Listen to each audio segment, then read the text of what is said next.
할렐루야, 반갑습니다. 오늘은 각 목장별로 예배를 드리는 날입니다. VIP와 오매불망이 오시도록 기도하며 기대하며 준비한 날일 텐데, 혹여나 아무도 안 오시거나 그나마 함께 했었던 목장 식구마저도 오시지 않았을지라도 하나님께서 하시고 더 좋은 일들로 인도해 주실 것을 믿습니다. VIP 혹은 오매불망인 분들이 오셨다면 정말 환영하고 축복합니다. 많이 기다렸고 또 저희도 많이 기도하면서 이 날을 준비했습니다. 오늘 말씀 제목은 신의 한 수 없음 편입니다. 우리는 살면서 있던 것이 없거나 기대한 대로 되지 않았을 때, 갑작스런 고난이나 기대하지 않았었던 어려움이 찾아오면 왜 나에게 이렇게 어려운 일들이 일어나는 걸까 하며 괴로워하게 됩니다. 절망스럽기도 하고 그런 일을 초래한 누군가를 향한 원망의 눈초리로 쏘아 붙이기도 하고 짜증이 나기도 하며 때론 화를 내기도 합니다. 비난 게임이라고 우리는 나에게 안 좋은 일이 발생했을 때 무의식적으로 자동적으로 나를 이렇게 어렵게 한 사람을 찾게 되고 이를 어렵게 한 누군가를 찾아내고야 마는 그런 일들을 하곤 합니다. 그리고 그 사람을 향해 비난의 화살을 쏘게 되죠. 너 때문에 이런 일이 일어난 거야. 너만 아니었더라면 내 인생 이렇게 힘들지 않았을 텐데, 너로 인해서 많은 손해를 입게 됐고 등등의 생각을 하며 나의 고통과 힘듦을 누군가가 일으켰으며 나는 피해자라는 생각을 하게 됩니다. 때로는 그 화살이 목장으로도 또 교회로도 쏘아지게 되는 경우도 종종 있습니다. 저는 오늘 몇몇 말씀을 찾아보면서 내 삶에 어려운 일이 일어난 것이 오늘 말씀 제목처럼 없음, nothing이 다 나쁜 것만은 아니구나. 어쩌면 그것이 하나님께서 나를 배려한 것이며 나를 향한 가장 좋은 길로 인도하시는 거구나. 24년도 우리 교회의 표처럼 내 인생의 신의 한 수구나 라는 것에 대한 가능성을 열어두시기를 원하는 마음에서 지금 내 삶에 일어나는 정말 안 좋은 일이 꼭 안 좋은 것만은 아닐 수도 있어 라는 생각을 하셨으면 하는 마음으로 말씀을 준비했습니다. 먼저는 오늘 본문 말씀입니다. 우리가 읽었었던 말씀처럼 게네사렛 호숫가, 이것은 갈릴리 호숫가입니다. 거기서 두 사건이 일어나고 있죠. 동시에 같이 일어나고 있는 이 사건은, 하나는 예수님께서 갈릴리 호숫가에 게네사렛 호숫가 그곳에 계실 때 다른 무리들이 예수님을 찾아왔고 예수님은 그들에게 하나님의 말씀을 전하셨습니다. 그때 옆에서는 어부들이 배를 호숫가에 대고 내려서 그물을 씻고 있었다라고 성경에 오늘 본문에서는 이야기하고 있습니다. 예수님은 그 중에 한 배에 오르셨고 그 배가 우리가 잘 아는 시몬 베드로의 그 배입니다. 그리고 예수님은 그 배를 못해서 조금 떼어 놓으라고 한 뒤 배에서 앉으셔서 또 무리들을 가르치시기 시작하시죠. 누가복음 5장 4절 말씀입니다. 예수께서 말씀을 그치시고 시몬 베드로죠, 말씀하십니다. 깊은 데로 나가 그물을 내려서 고기를 잡아라 라고 이야기하고 있습니다. 시몬 베드로가 대답합니다. 선생님, 우리가 밤새도록 애를 썼으나 아무것도 잡지 못했습니다. 그러나 선생님의 말씀을 따라 그물을 내리겠습니다 라고 이야기하죠. 베드로의 대답은 흡사 예수님의 말씀에 동의는 되지 않지만 순종하겠습니다 라고 말하는 것 같습니다. 그렇게 순종한 결과가 6절 7절에 고스란히 나오게 됩니다. 6절, 그런 다음에 그대로 하니 많은 고깃대가 걸려들어서 그물이 찢어질 지경이었다. 7절, 그래서 그들은 다른 배에 있는 동료들에게 손짓하죠. 와서 자기들을 도와달라고 합니다. 그들이 와서 고기를 두 배에 가득히 채우니 배가 가라앉을 지경이 되었다라고 이야기합니다. 그래서 저는 이렇게 생각을 해보면 어떨까 하고 또 다시 한번 우리 성도님들에게 한번 권유해 드려봅니다. 만약 그날 아침에 베드로가 고기를 잡아왔었더라면 예수님께서 저쪽에서 말씀을 마치시고 호숫가에 오셨는데 베드로의 배에는 고기가 있어요. 그래서 다른 비어있는 그 배로 가시진 않았을까 하는 생각을 해본 거죠. 베드로가 밤이 새도록 고기를 잡지 못한 것, 수확 없음, 고기 없음, 이 베드로와 어부들에게는 최악의 날이요, 땡치는 날이요, 재수없는 날이지 않았을까 싶습니다. 내 어부 인생에 이런 날이 있다니 어이가 없네 하며 힘 빠진 날이었을 거라고 말씀드리는 겁니다. 그리고 누군가에게 비난의 화살을 쏘고 있을지도 모르겠죠. 저 사람 때문에 그래, 저 사람이 그때 그렇게 하지 않았더라면 이렇게 공치고 돌아오지는 않았을 텐데 라고 생각했을 수도 있었을 것이라는 말입니다. 그러나 반대로 고기 없음이 예수님을 모시고 있는 기회가 되었고, 생각지도 않게 고기를 엄청나게 많이 잡을 수 있는 역전의 날이 되었고, 무엇보다도 예수님의 제자로 발탁되는 인생에서 가장 감격적인 순간이었다고 말씀드리는 것입니다. 또 다른 말씀 한번 볼까요? 창세기 11장 31절입니다. 제가 읽어드릴게요. 데라는 아들 아브람과 하란에게서 난 손자 롯과 아들 아브람의 아내인 며느리 사레를 데리고 가나안 땅으로 오려고 바빌로니아 우르를 떠나서 하란에 이르렀다. 그는 거기에다가 자리를 잡고 살았다. 데라는 205년을 살다가 하란에서 죽었다입니다. 데라는 아브라함의 아버지의 이름입니다. 아버지의 이름은 데라. 그리고 이 데라는 갈대아 우루, 여기서 이야기하는 바빌로니아, 여기가 갈대아인데요, 거기 갈대아 우루라는 곳에서 하란으로 이동을 하게 됩니다. 데라가 가려고 했었던 목적지는 어디였냐면 가나안 땅이었다고 원어에는 분명히 이야기하고 있습니다. 데라는 하란에서 머물다가 하란에서 205세까지 살고 죽음을 맞이하시게 되죠. 그때 아브라함의 나이 75세였으니 아버지 데라와 75년 동안을 살았다고 보시면 좋겠습니다. 그만큼 정이 들었다는 얘기고요. 75년의 세월 동안에 많은 추억이 있었을 것입니다. 아브라함에게 아버지 없음은 받아들이기 힘든 사건이었을 것이며, 타지에서 믿고 기댈 만한 존재 없음은 아브라함을 더 두렵게 하거나 상실감 또는 절망감에 빠지게 할 수 있을 법한 일이라고 할 수 있을 것입니다. 창세기 12장 1절, 우리가 너무 잘 아는 말씀입니다. 주님께서 아브라함에게 말씀하시죠. 너는 네가 살고 있는 땅과 네가 난 곳과 너의 아버지 집을 떠나서 내가 보여주는 땅으로 가거라. 이 말씀이 언제 아브라함에게 또 한 번 주어지냐면 아버지 데라가 죽은 이후입니다. 11장 마지막 절에 아버지 데라가 돌아가셨다라고 이야기하고, 그 다음에 하나님은 아브라함에게 한 번 더 말씀하시는 것처럼 여기서 이야기하고 있죠. 2절 말씀입니다. 내가 너로 큰 민족이 되게 하고 너에게 복을 주어서 내가 크게 이름을 떨치게 하겠다. 너는 복의 근원이 될 것이다.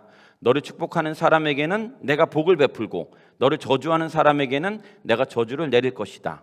땅에 사는 모든 민족이 너로 말미암아 복을 받을 것이다. 4절 말씀 중요합니다. 아브라함은 주님께서 말씀하신 대로 길을 떠납니다. 롯도 그와 함께 길을 떠나죠. 아브라함이 하란을 떠날 때에 나이는 75이었습니다. 아브라함이 하란을 떠날 때에 나이는 75입니다. 자, 12장 1절, 하나님께서 아브라함에게 말씀하셨다고 이미 말씀드렸습니다. 떠나라 라고 이야기하시는 거죠. 그때가 언제라고요? 아버지 데라가 돌아가신 후에 다시 아브라함에게 한 번 더 말씀하신 겁니다. 12장 1절에 새롭게 말씀하시는 게 아니라 그때 다시 한번 말씀하시는 거죠. 어떤 분이 이 부분에 있어서 이렇게 말씀하시는 것을 제가 듣고 동의가 됐습니다. 갈대아 우르에서 떠나기 전에 그때 하나님은 아브라함에게 갈대아 우르를 떠나 내가 지시할 땅으로 가라라고 말씀하셨어요. 그곳이 가나안 땅이라는 것은 원어에 보면 명확하게 나와 있습니다. 근데 그것을 아버지 데라에게 아브라함이 이야기한 거죠. 아버지, 제가 환상 중에 아니면 꿈 중에 아니면 제가 자꾸 어떤 신이 나타나서 떠나라고 합니다. 그리고 그 땅으로 가라고 명확하게 이야기합니다 라고 이야기하자 아버지 데라가 그게 무슨 어떤 신일까? 누구일까? 근데 그 존재가 명확하고 또 알고 싶기도 하고 그 말씀하시는 그로 인해서 이제 떠나가게 됐다는 얘기죠. 데라가 어디를 향해서 떠났냐면 가나안 땅을 향하여 떠나게 됩니다. 그래서 갈대아 우르를 떠나 가나안 땅으로 가다가 어디에서 멈춰섰다고요? 하란이라는 곳에서 멈춰섰습니다. 하란에서 어느 정도 기간 동안 머물렀는지 성경에서 이야기하고 있지는 않습니다.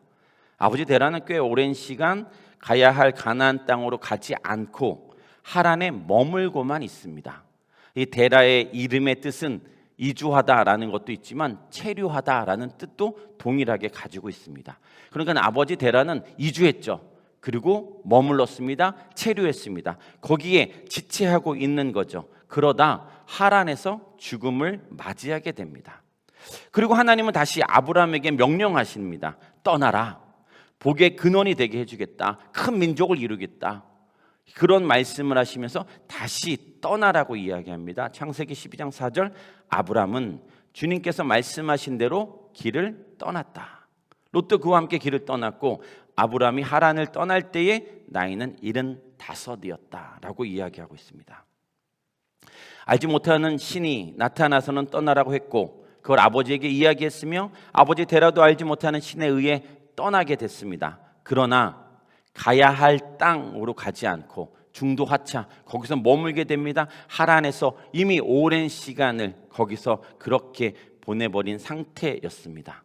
그때 아브라함이 아버지의 죽음을 맞이한다고 말씀드렸습니다.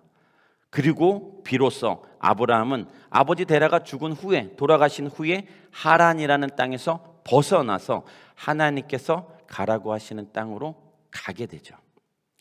하나님은 아브라함이 가나안 땅으로 가길 원하셨습니다. 그런데 하란에 머물게 되는 거죠. 그리고 아브라함에게는 큰 슬픔이 찾아옵니다. 아버지의 죽음이죠. 이것만큼 또 슬픈 게 있을까요? 정말 깊은 슬픔에 빠지게 되는 순간 아니겠냐는 얘기입니다. 바로 아버지 없음이죠. 믿을 구석이 없는 것이고 의지할 만한, 믿고 따를 만한 존재가 사라진 것을 이야기하는 것입니다.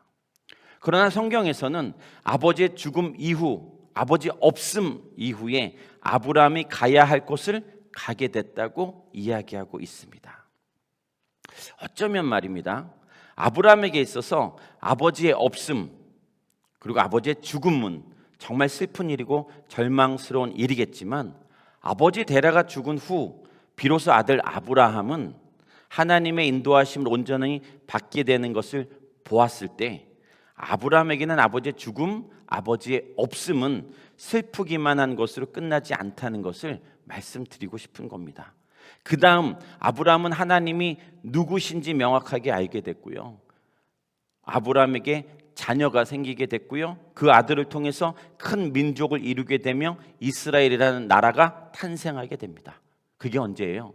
데라가 죽은 후, 아버지의 죽음 이후입니다. 아버지 없음 그 이후라는 말씀입니다. 인간적으로 너무 슬픈 일이고 큰 상실감인데 아브라함의 인생이 바뀌게 되는 일, 그것이 없음에서 시작된 것을 다시 한번 말씀드립니다.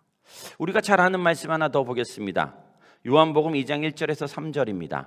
사흘째 되는 날에 갈릴리 가나에 혼인잔치가 있었다. 예수의 어머니가 거기에 계셨고 예수와 그의 제자들도 그 잔치에 초대를 받았다. 그런데 포도주가 떨어지니 예수의 어머니가 예수에게 말하기를 포도주가 떨어졌다 하였다. 자, 다시 포도주가 떨어졌습니다.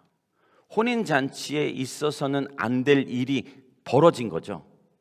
그런데 우리가 알다시피 있어서는 안 될 포도주가 떨어짐으로 인해서 예수님께서 그 일에 인볼브되죠. 연루됩니다. 관여하시기 시작하게 되고요. 예수님께서 물로 포도주를 변화시키는 역사를 우리가 보게 됩니다. 이전 포도주보다 예수님께서 변화시킨 포도주가 더 맛있었다는 건 두말할 필요가 없습니다. 만약 그 혼인잔치에 포도주가 충분해서 떨어지는 불상사가 일어나지 않았다면 혼인잔치에서는 절대 일어나지 않아야 하는 포도주가 떨어지는 일이 일어나지 않았었다면 물이 포도주가 되는 사건, 예수님께서 기적을 일으키시는 것은 일어나지 않았을 것입니다. 포도주 없음은 결국 혼인잔치를 치르는 과정에서 잔치가 더 잔치다워지는 일로 벌어진 것입니다. 포도주가 없는 것이 그들에게 있어서는 죽을 때까지 잊지 못할 놀라운 축복의 시간이라는 것을 그들이 계속해서 이야기하며 자자손손 이야기를 하게 되는 그런 시간이었겠죠. 자, 이제 마지막 말씀 보겠습니다. 사무엘상 22장 1절, 2절 말씀인데요. 말씀이 이렇습니다. 다윗은 거기에서 떠나라고 이야기합니다.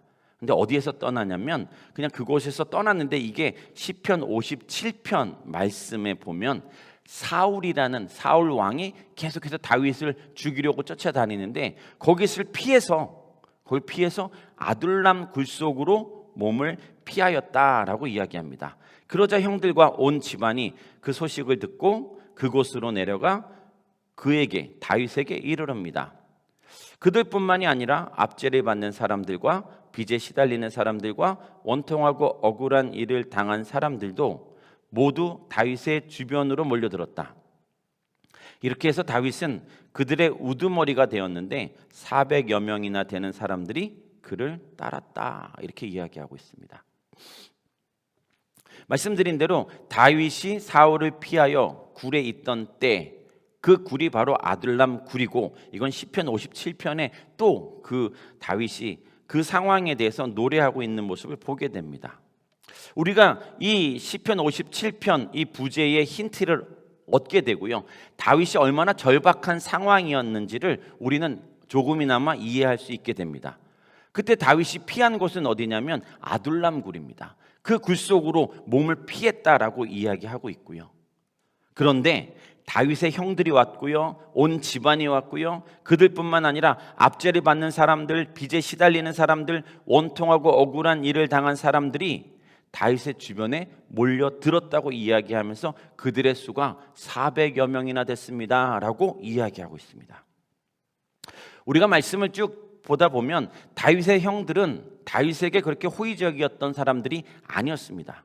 다윗의 집안 사람들 자체가 그랬다고 봐도 큰 무리가 없을 것 같습니다. 그런데 그 외에 그 형들과 다윗의 집안 사람들이 온 것만으로도 버거운데 그 외에 압제를 받는 사람들, 빚에 시달리는 사람들, 원통하고 억울한 일을 당한 사람들이 다윗에게 몰려들었다고 이야기하는 겁니다.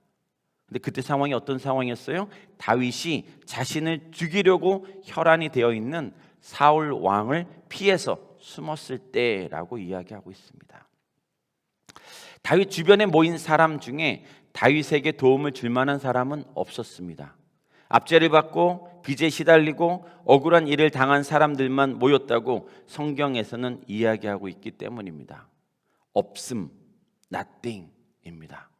도움이 될 만한 사람도 없고 힘이 되어줄 만한 사람도 없고 재정적인 도움도 안 되고 전략적인 도움을 짜줄 사람도 없고 믿고 신뢰할 만한 사람도 없음이라는 것입니다. 그러나 그 후에 놀라운 일이 다윗에게 일어나게 되는데요. 이 사람들이 나중에 보면 다윗의 왕국에 큰 기둥들이 되죠. 이들이 그 유명한 다윗의 사람들이 됩니다. 다윗의 유명한 세 용사가 이곳 가운데서 나왔다고 성경학자들은 이야기합니다. 다윗의 나라를 지켜줄 수 있는 사람들이 바로 이 사람들입니다. 그들이 그러한 사람들이 되었다라고 성경에서는 이야기하고 있고 성경학자들은 그렇게 말씀하고 있습니다. 사람의 눈으로 보기엔 도움이 될 만한 사람 없음이었습니다. 그런데 나중에 그들이 다윗의 가장 충직한 용사들이 되고 다윗을 위해 목숨을 아낌없이 바칠 수 있는 사람들이 되었다. 그 말씀을 드리고 있는 거죠. 좀 더 좋은 사람들, 도움이 될 만한 사람들, 믿고 신뢰할 만한 사람들이 오진 않았지만 그들은 결국 다윗에게는 정말 중요한 사람들이 되었으며 실질적으로 그들을 통해 다윗의 왕국은 걷잡을 수 없이 커지는 것에 큰 몫을 하게 됐습니다. 물고기를 한 마리도 잡지 못한 베드로, 아브라함의 아버지 데라의 죽음, 혼인 잔치집에 있어서 안 될 포도주의 떨어짐, 우리의 삶에 일어나서는 안 될 일이고 그런 일이 찾아온다면 슬픈 일이며 힘든 일이기도 할 것입니다. 그런데 베드로가 물고기를 잡지 못했기에 예수님께서 베드로의 배에 오르셨고 엄청난 고기를 잡게 됐으며 무엇보다도 예수님의 제자가 됐습니다. 아버지 데라가 죽은 후 아브라함은 하나님께서 말씀하신 것을 이루게 됩니다. 포도주가 떨어져서 정말 황당한 그때에 예수님의 기적을 볼 수 있었습니다. 다윗이 도망다니고 있을 때 누군가 도움이 될 만한 사람이 와주면 좋았었겠지만 하나님은 정반대의 사람들을 보내주셨고 아무도 믿을 사람 없음을 통해서 다윗이 다윗 될 수 있었으며 다윗에게 철저하게 하나님만 믿는 믿음이 생겼고 신앙이 굳건하게 세워졌을 거라고 생각됩니다. 어쩌면 우리에게 있어야 할 것이 없을 때 오늘의 말씀이 성도님들께 기억나시길 예수님의 이름으로 축복합니다. 그것이 우리를 향한 하나님의 배려요, 신의 한 수일 수 있다는 것을 기억해 주신다면 자칫 절망에 빠지거나 누구를 탓하게 될 상황에서 하나님을 찬양하게 되는 놀라운 인생을 살게 될 것이라 믿습니다. 저는 데라의 죽음이 우리의 삶 가운데 일어나야 한다고 이야기하는 것은 아닙니다. 포도주가 떨어져야 한다고 말씀드리는 것도 아니라는 것입니다. 물고기를 무조건 못 잡아야 한다고 말씀드리는 것도 아닙니다. 제가 말씀드리고 싶은 것은 무엇이냐면 무작정 지금 내 삶에 일어나는 것을 문자 그대로 받아들이고 보여지는 것에만 집중하지 않으시길 권면해 드리는 것이고요. 지금 내 삶에 꼭 있어야 할 것이 없는 것이 어쩌면 하나님의 배려요, 나를 향한 신의 한 수일 수 있다는 것을 말씀드리는 것입니다. 여러분의 삶 가운데, 여러분의 목장 가운데, 우리 소리 연합교회 가운데 있어야 될 것이 없을 수 있습니다. 좀 왔으면 하는 사람이 안 올 수도 있습니다. 그러나 그게 보여지는 것, 그리고 지금 그 사건이 일어난 것이 내 삶 가운데, 우리의 목장 가운데, 소리 연합교회 가운데 그 없음이 그냥 무조건 나쁜 것만으로는 그렇게 가게 하시지 않을 것이라는 얘기입니다. 누가요? 하나님 아버지께서 말입니다. 지금 일어나고 있는 너무 힘든 일들로 하나님을 원망하지 않으시길 다시 한번 권면해 드립니다. 그리고 이렇게 한번 생각해 보셨으면 좋겠어요. 혹시 이것이 하나님께서 나를 향한 신의 한 수가 아닐까, 이렇게 볼 수 있는 영적인 눈이 띄어지시기를 예수님의 이름으로 축복합니다. 우리 함께 기도하시겠습니다. 하나님 아버지 감사합니다. 각 목장 주일 예배로 각 목장에서는 지금 많은 분들과 함께 예배를 드리고 있습니다. 어떤 목장은 너무 행복하고 즐거울 수도 있고요. 어떤 목장은 더 이전보다 아니면 그냥 더 힘들고 어려운 시간으로 이 시간을 보낼 수도 있을 거라고 생각합니다. 또 어떤 분들은 참 행복하고 즐거운 일들이 그분의 삶 가운데 일어나서 참 좋을 수 있지만 어떤 분들은 없음으로 인해서 정말 절망과 낙심 가운데, 낙담 가운데 그렇게 살아가고 계시는지도 모르겠습니다. 그런데 오늘 말씀처럼 하나님, 우리가 없음이 하나님의 배려요 또 신의 한 수일 수 있다는 그 믿음을 갖게 해주시고 우리의 영적인 눈을 뜨게 해주셔서 그것에 대한 명확한 하나님에 대한 신뢰함을 가지고 좀 하나님께서 이 일을 통해서 더 놀라운 일을 행할 것이라는 믿음을 갖게 하여 주시고 하나님 우리를 사랑하시기에 절대 그대로 놔두시지 않을 것이라는 그 말씀을, 그 신뢰를 놓치지 않게 하여 주시옵소서. 그래서 우리가 힘들고 어렵지만 여전히 하나님 바라보게 하시고 여전히 없음에 너무 위축되고 어려운 상황 가운데 치달을 수 있지만 거기에 빠져 있지 않게 해주십시오. 거기에 묶여 있지 않게 해주십시오. 우리가 거기에서 하나님이 행하실 놀라운 일들을 다시 한번 보게 하여 주시고 기억하게 하시고 믿음으로 취하게 하여 주시옵소서. 그래서 없을 때라도, 안 될 때라도, 부족할 때라도, 아플 때라도, 정말 내 삶 가운데 고난 가운데 있을지라도 다시 한번 하나님, 나를 향한 하나님의 놀라운 역사를 기대하는 그 믿음이 우리 안에 있게 하여 주시고 그렇게 그 모든 상황을 그렇게 볼 수 있는 믿음의 눈을 허락하여 주시옵소서. 다시 한번 목장으로 모인 모든 분들을 예수 그리스도의 이름 축복하고 이 모든 말씀 예수님 이름으로 기도드립니다. 아멘.